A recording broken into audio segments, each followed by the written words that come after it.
Olá, tudo bem?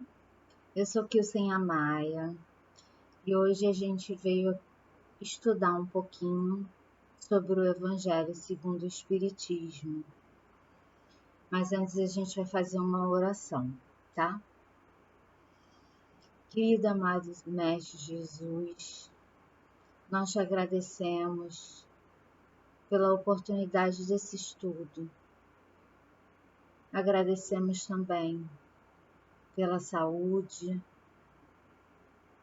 e pedimos, Senhor, por todos aqueles que estão nos assistindo e aqueles que não podem, nesse momento, nos assistir. Abençoe a Casa do Caminho, abençoe a todos os trabalhadores e frequentadores da Casa do Caminho, e que seja em seu nome, em nome de Deus acima de tudo, esse momento de estudo. Que assim seja, graças a Deus. Vamos lá? Como eu falei, hoje a gente vai estudar o Evangelho. A gente vai começar um capítulo, é o capítulo 8, Bem-aventurados os que têm o coração puro. E a gente vai começar, né, do item 1, 2, 3 e 4. Esses itens, eles na verdade explicam o item 1 e 2, né? Antes deles começarem a falar sobre a parte sobre o desenvolvimento do capítulo, né?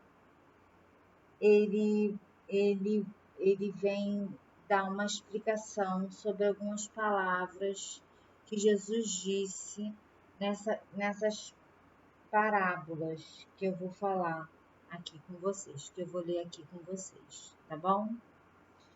Vamos lá. A parábola é: deixai vir a mim os pequeninos. Item 1. Bem-aventurados os que têm o coração puro, porque eles verão a Deus. Item 2. Então apresentaram-lhe algumas crianças para que ele as tocasse. E como seus discípulos repelissem com palavras rudes aqueles que se apresentavam, Jesus ficou muito desgostoso e lhe disse: deixai vir a mim os pequeninos, não os embaraceis, porque o reino dos céus é para aqueles que se assemelham a eles. Para aqueles que se assemelham a eles. Em verdade vos digo, todo aquele que não receber o reino de Deus como uma criança, não entrará nele. E abraçando as crianças e impondo-lhe as mãos, as abençoava. Então, aqui nessa passagem, poderia haver alguma confusão, dizendo que Jesus disse que só vai ver o reino dos céus aquele que for uma criança. Os que não forem criança não vai ver o reino dos céus. É por isso que ele, nesses próximos capítulos que a gente vai estudar, o Evangelho veio explicar exatamente aquilo que ele quis dizer, né? Que não é isso que eu acabei de falar, tá bom?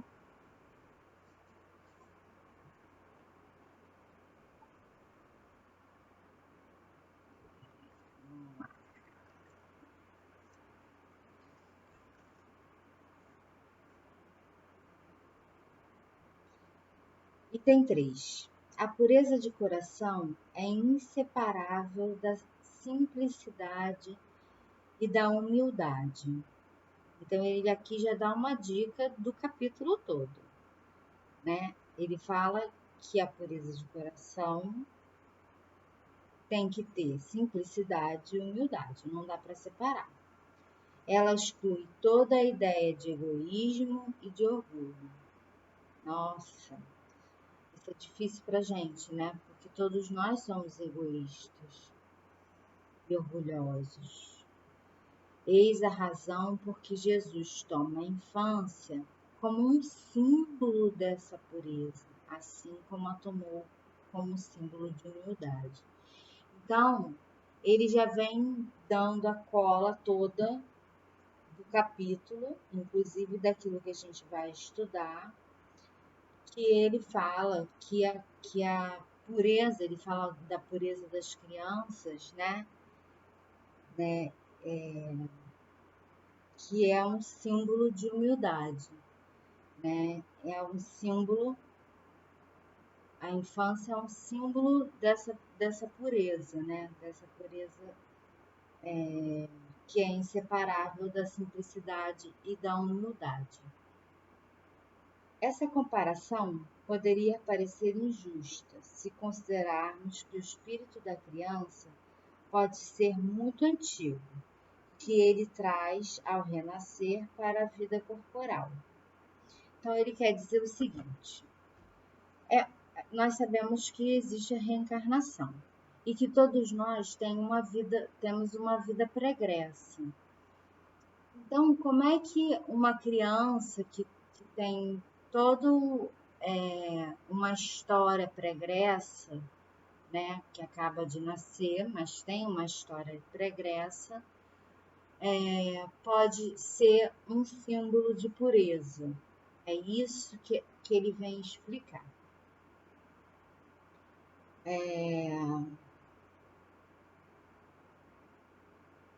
O modelo da verdadeira pureza só poderia nos ser dado por um espírito que tenha chegado à perfeição.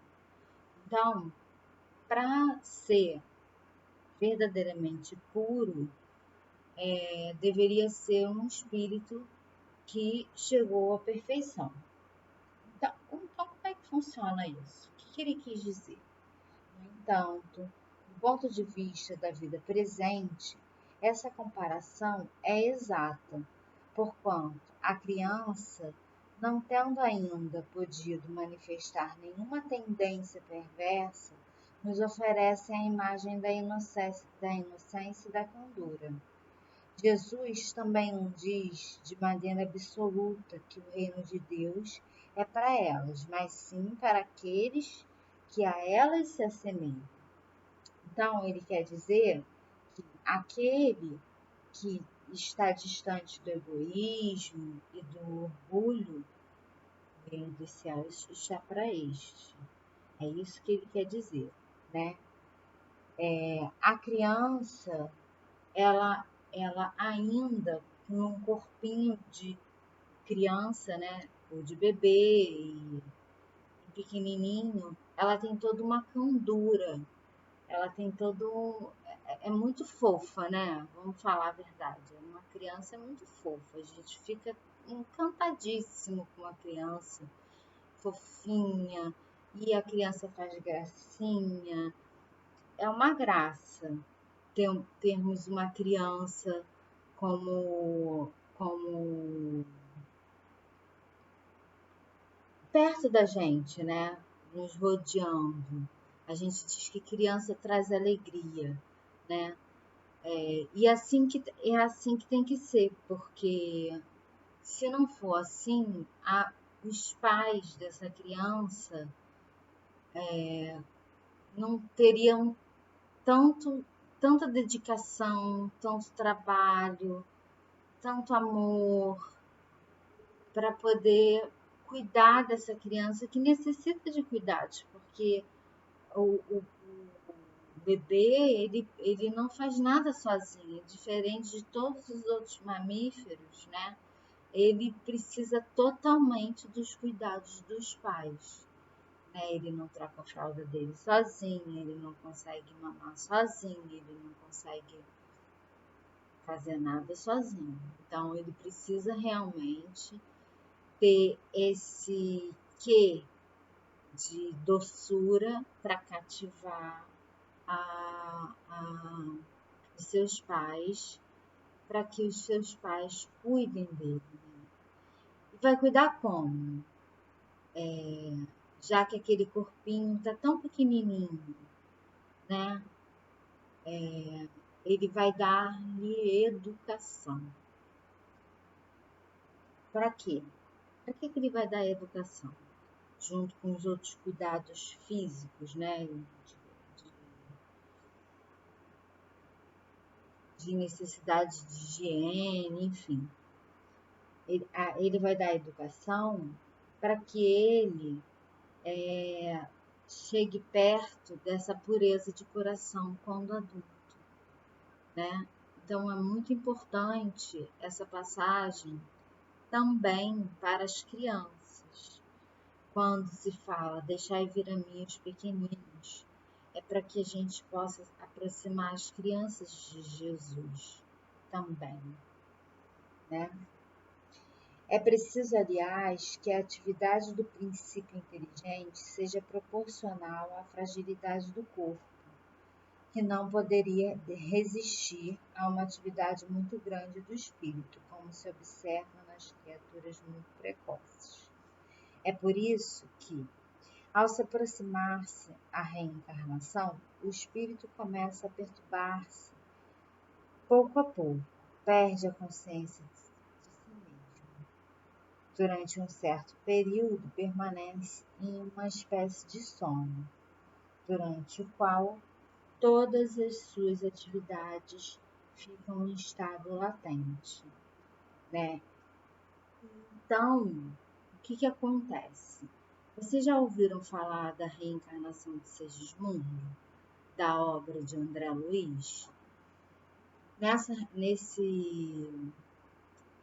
trecho de um dos livros de André Luiz, que eu não estou lembrada agora do nome, mas é da sequência de Nosso Lar, né? Dentro da sequência.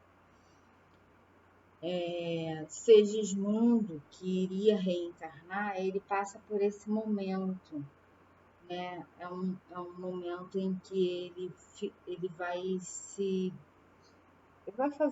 acontecendo exatamente como está falando aqui, né? Ele fica numa espécie de sono, ele se perturba pouco a pouco, perde a consciência de si mesmo.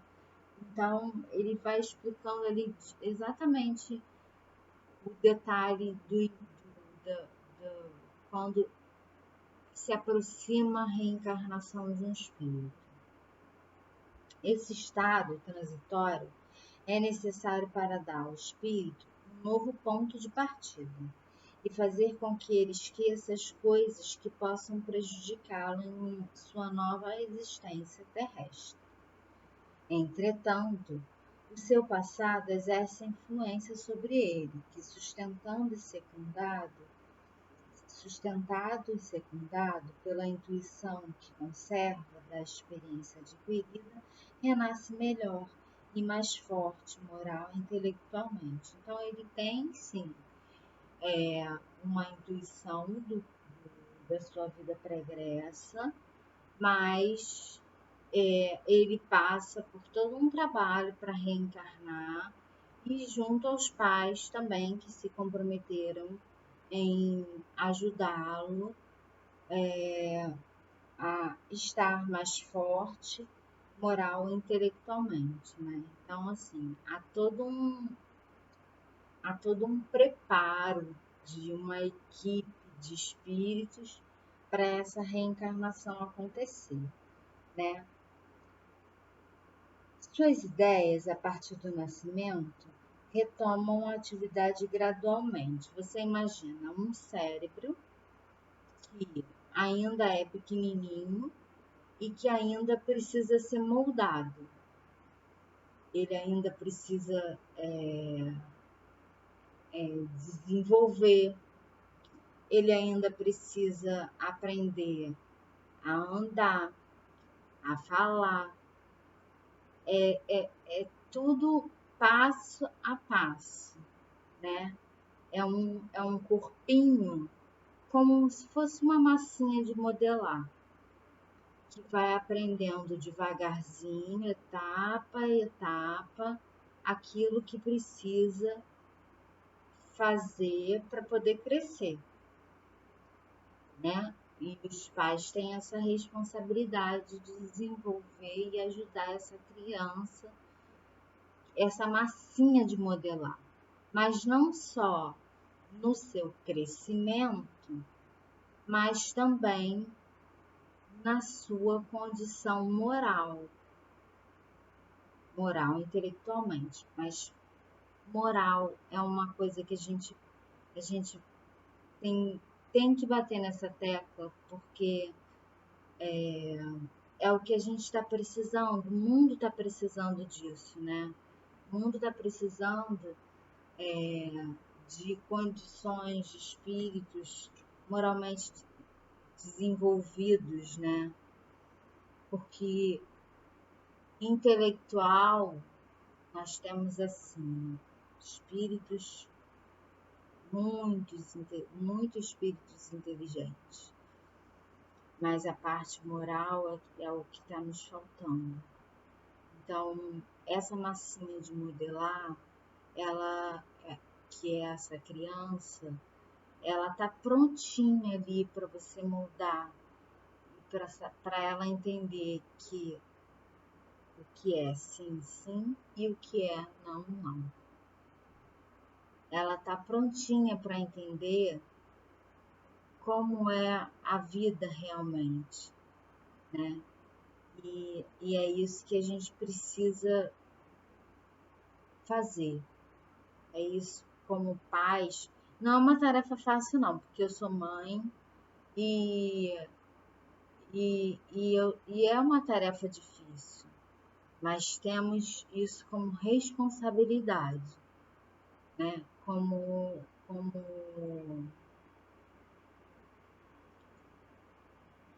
tarefa divina. Como pais, temos essa condição de tarefa divina, que é o desenvolvimento moral, certo? Deixa eu ver onde é que eu parei aqui, peraí.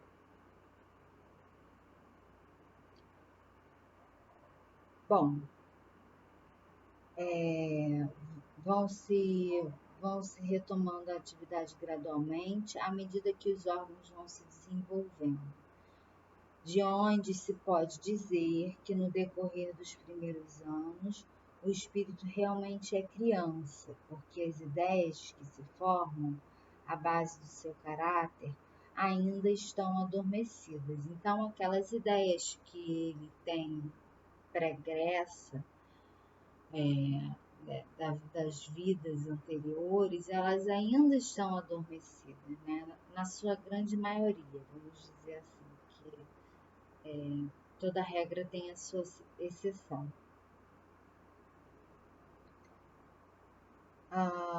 Durante o tempo em que os seus instintos permanecem adormecidos, ele é mais dócil e, por isso mesmo, mais acessível às impressões que podem modificar sua natureza e fazer com que progrida, o que torna mais fácil a tarefa que pertence aos pais. Ou seja, durante esse período de como esse espírito é criança, ele é mais dócil e o que torna mais fácil para os pais desenvolverem ele intelectualmente e moralmente, né? É a historinha da massinha de modelar, é isso que a gente estava conversando. Portanto, por algum tempo, o espírito se reveste com o manto da inocência, e Jesus está com a verdade quando toma a criança como símbolo da pureza e da simplicidade, apesar da anterioridade da alma. Então, esse capítulo ele explica exatamente esse detalhe que ele fala. Bom, se ele compara a, a, a pureza como uma criança, e a gente sabe da reencarnação, a gente já entendeu que é mais fácil uma criança ter essa pureza, porque ela ainda não tem os seus órgãos desenvolvidos, né, para que ela possa se desenvolver e ser educada e modelada de acordo com seus pais, com a educação e, e, e de forma moral, né? É isso que ele vem explicar. E o que é mais importante disso tudo, né? Além de da gente aproximar as crianças de Jesus, né? Deixar e vir a mim os pequeninos, é importante a gente fazer o nosso papel também, porque a gente não tem que cuidar só dos filhos, a gente tem que cuidar de si mesmo. E aqui ele fala, né, da simplicidade e da humildade, que essa pureza sempre se assemelha cada vez mais, é inseparável, aliás, da simplicidade e da humildade. Então, se a gente quer ganhar o reino dos céus, é com simplicidade e humildade. Então, não adianta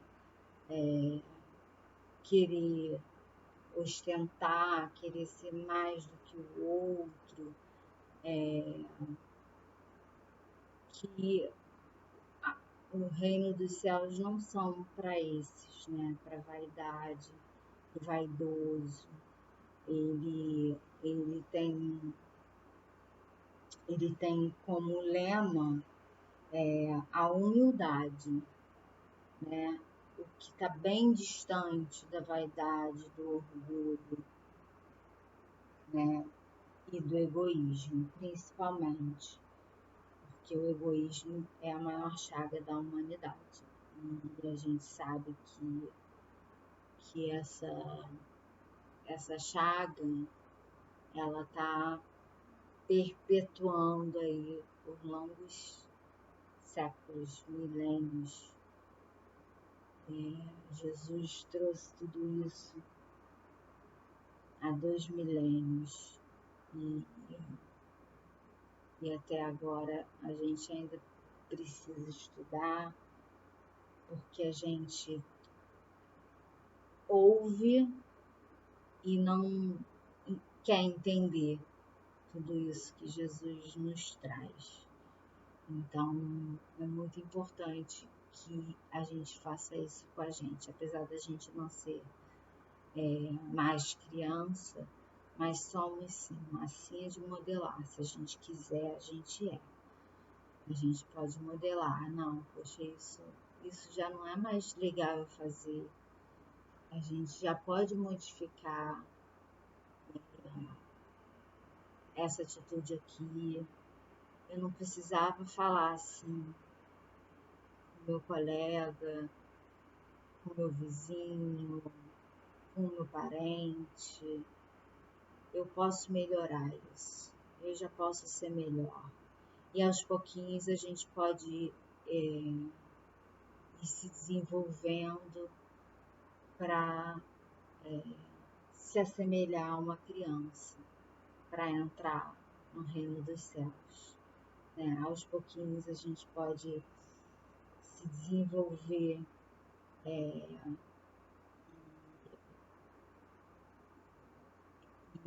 aprendendo junto da doutrina espírita, com esse manancial de conhecimento, a gente pode aprender e mudar o rumo da nossa vida, né? E aí depende de cada um. E aí, você quer mudar o rumo da sua vida? Você quer se assemelhar com uma criança que vai ter o reino dos céus? É isso que a gente tem que se perguntar. Eu quero. A gente tem que estar na luta, não pode desistir de si mesmo, né? Então não desista de si, e por mais que a gente ainda não consiga fazer tudo, que a gente consiga fazer o máximo que a gente puder, tá bom? Então é isso. Essa é a palestra do dia de hoje, é uma explicação, espero que que essa palestra tenha sido entendida, né? Que é uma palestra para explicar as palavras de Jesus e mais do que isso, sentida dentro do nosso coração, para que a gente tenha vontade de mudar, melhorar e nos purificar, tá bom? Vamos agradecer a Deus por essa oportunidade novamente e agradecer a você que está ouvindo a palestra e que Deus nos abençoe, tá certo? Graças a Deus. Tchau.